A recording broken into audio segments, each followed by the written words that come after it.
Part of our rebuild process is to measure the piston diameters. So I've done this one already.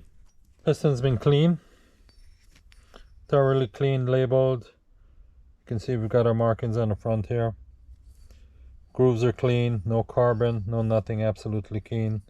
Got some minor scoring, minor lines right here. I'm not too concerned. All I want to make sure is that any raised material has been lightly dusted down, so that's all good.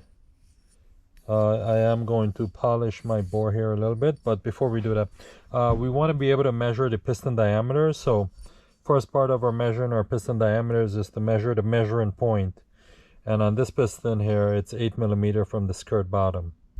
So we make a measurement of 8 millimeter on both sides, okay, and then we take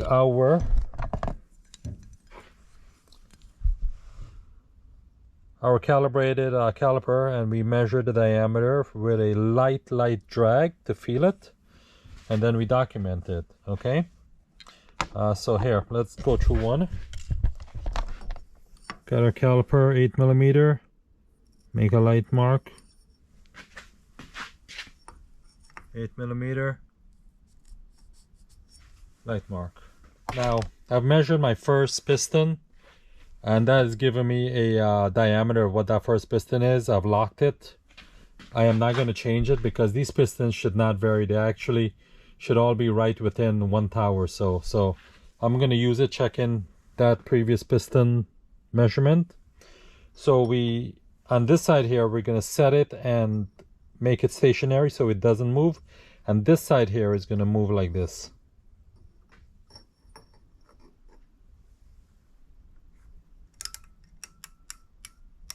Want to get that, want to rotate it, you just want to get that click, move it up and down, side to side, then lock it. Okay,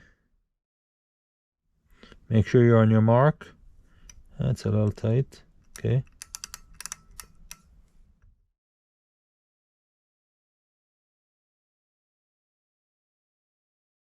okay, that's good.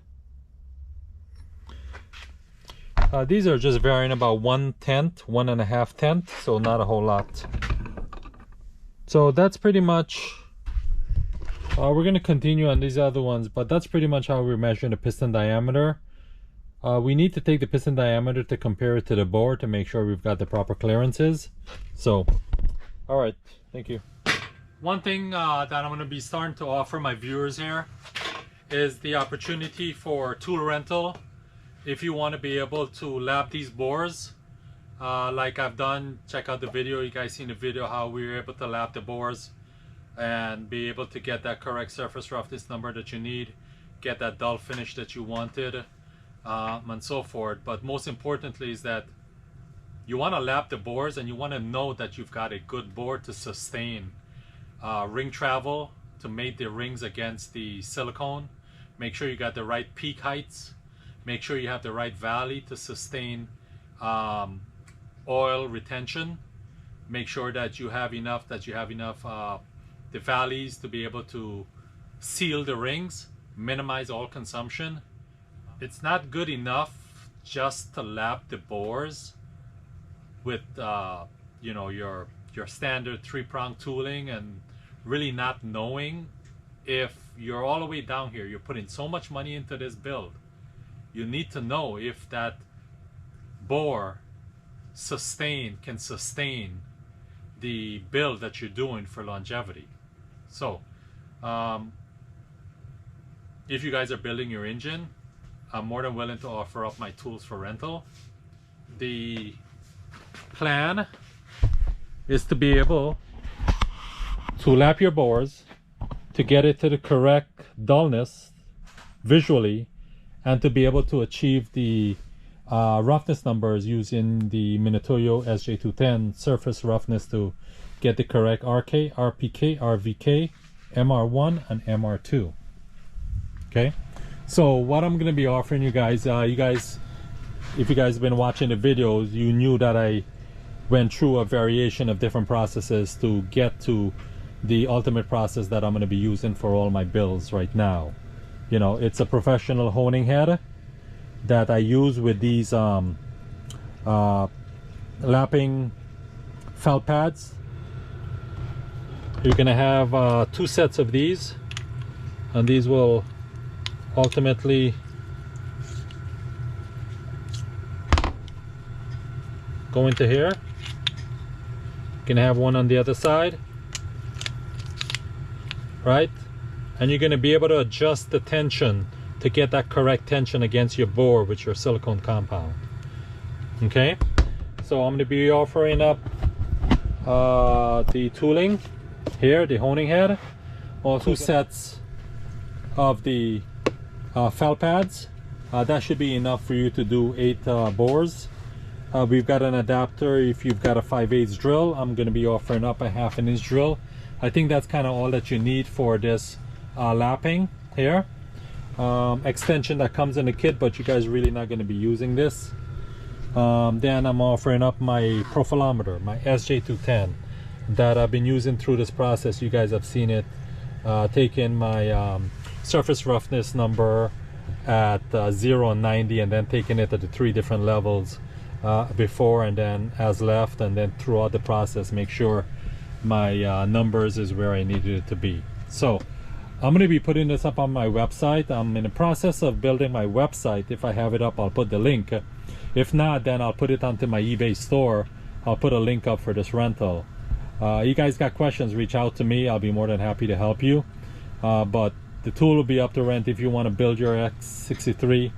You want to get your bores prepped and lapped to the way you need it with the professional tool.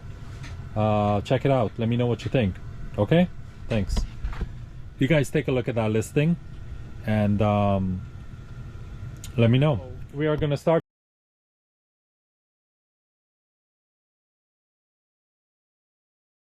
We're going to start to do our ring gaps check. So the rings that I'm going to be using are the NPR ring sets from Nippon Denso. I believe that's who it is. NPR. I think it is. But they're a reputable ring manufacturer. They're primarily do a lot of the Japanese, but they do also a lot of Europeans. Correct me if I'm not wrong, but I believe they've been a vendor for BMW on the ring sets as well. Guys, when you're using rings, use a reputable manufacturer to buy your rings and use your rings into your block. This is the foundation of your block. Don't cheap out on that. You know, NPR, BMW ring set, Mali, you know, those are some good names that you guys can go to and use ring set. Be careful buying your Mali rings. Know that they are from your manufacturer. I've seen a lot of ring sets that could potentially be counterfeit, so just be careful. I know when I also sell these rings in my store. I'll put a link up to where I sell these rings for the S63B44A and also the S63B44C, along with many other different BMW ring sets from NPR. One nice thing is that these things got a nice security check, so I can rip this off. I can go onto their website. I can verify that this is an original ring set, that it's not counterfeit, that it's not made, you know, fraudulently, or it's counterfeit. That I've got a good ring set from NPR. They made it good quality, and I can feel the confidence in that. Okay, so we're going to be checking each one of the ring sets. We've got 8 sets here into each of the bore. After we have checked our ring sets and documented, then we're going to make a determination which one goes to which bore based on the bore diameters, based on the ring gaps. We may switch them around to maximize ring gaps, and then after that we're going to label those ring sets to that bore. Okay, so let's get to that. That's kind of our first step, so let's get to that. We are going to be doing the ring end gaps check measurement on all 8 bores with the second compression ring and the first compression rings. We've got brand new NPR rings that we're using here. We are starting with the second compression rings, and we're going to be checking those ring gaps at the various position. We're going to be checking it 10 millimeter from the top. We're going to be checking it 10 millimeter from the bottom of the stroke. which this stroke is 89 millimeters. So we're going to be checking that at 79 millimeter. And then we're going to be checking it at the middle position. I have orientated these rings in the way that I'm going to be installing them into the cylinder. So for example, I've got my gap right here. So each one of these marks is the position of where the rings are going to be located. Perhaps number 2 compression, number 1 compression, and then your oil control ring. So we're going to be, I've got them positioned, checking my ring gaps in the way that they're installed into the block. I am going to be using my dial indicator to set this at the proper depth. I know you guys you can use your pistons, but I found some variations in the pistons. When you put it down, you can skew your piston rings. Maybe I'm anal, but I'm of an engineering mind that, you know, you've got to get stuff precise, because I've found that when you skew it, you can be off on your measurements a little bit, and sometimes that you know, fraction of a thou can really get you to where you need to be. So we've gone ahead and set all 4 of our compression rings at the 10 millimeter below the center.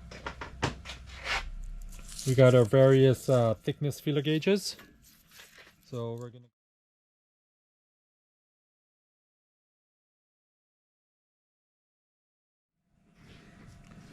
I can get a 16 in, but I can't get an 18 in, so 17. Okay, that's well within BMW specification.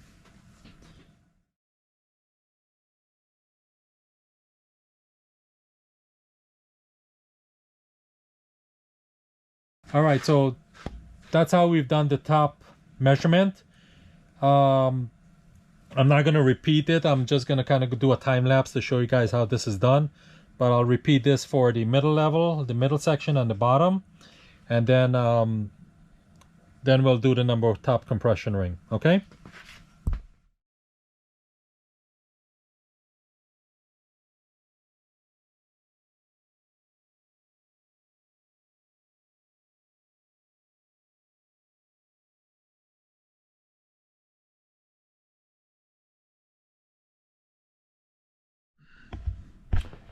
All right, so we've completed the ring gaps on the second compression ring on cylinder 1 through 4. I had to switch the rings between a few of the cylinders to optimize the ring gaps. Like I said, not all these rings are cut to exactly, you know, perfectly to replicate each other. Some has a little bit more ring gap, some has a little less. So I kind of matched those based on the bore diameters that I've taken. So I had to switch them around, so now they're matched. So this number 2 compression ring is matched to number 1, 2, 3, 4. Now we're going to go ahead and do number 1 compression ring, and we're going to do the same thing. So let's go ahead and do that. All right, so we've got number 1 compression ring on here. We're going to set to our height of 10 millimeter. Make sure, like you guys can see here, I've orientated the gaps to align up to the way I'm going to install them into the piston and into the bore. Make sure you're facing top. So on this ring here, the NPR ring, N is on top. Okay.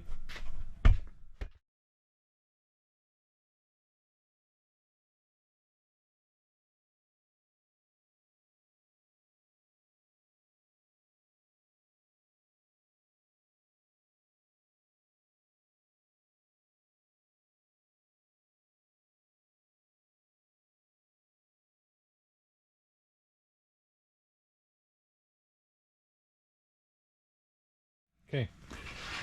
So that's how the ring gaps are done on the first number 1 compression ring. It's going to repeat the process at the 3 different levels, and that should be it. Okay.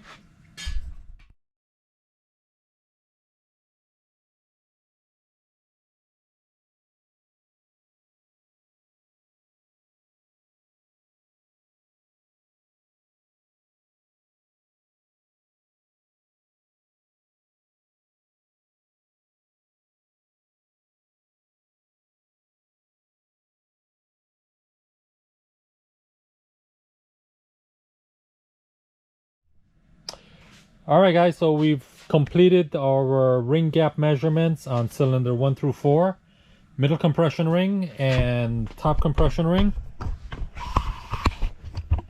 And we have mapped out the correct rings to the correct cylinders. So these are going to stay until they're installed onto the pistons. Okay. We're going to repeat it for 5 through 8. I'm not going to document or video that. It's just going to be a repeat of 1 through 4. Okay. You guys leave a comment. Tell me what you think. Okay. Thanks.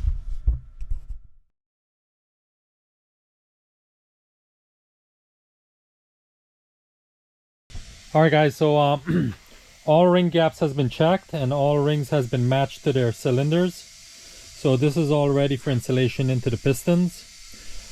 Before we go ahead and assemble pistons and rods, we are going to install our spray nozzles. So I've got them labeled where they originally came out of. And what I'm going to go ahead and do and make sure I'm going to blow through these pressure valves to make sure that they're clear. So what do I mean by that? Alright, so we are going to go ahead and start to check these nozzles. We are inside each of these nozzles is a ball, a pressure valve with a spring. So once the oil pressurizes and comes through here, it unseats the ball with the spring, overcomes the spring pressure and allow oil to go through to spray to your pistons. So right now we're going to clean this nozzle, make sure there's full flow going through. And what you guys are going to see is that we clean this out. Should be able to see this here.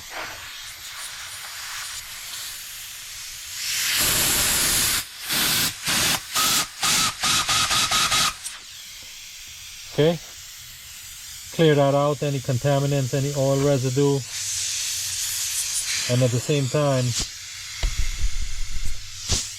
you know, while you're blowing here, you'll be able to feel that air coming through there. Okay. We're going to go ahead and do that for all of them before we install them.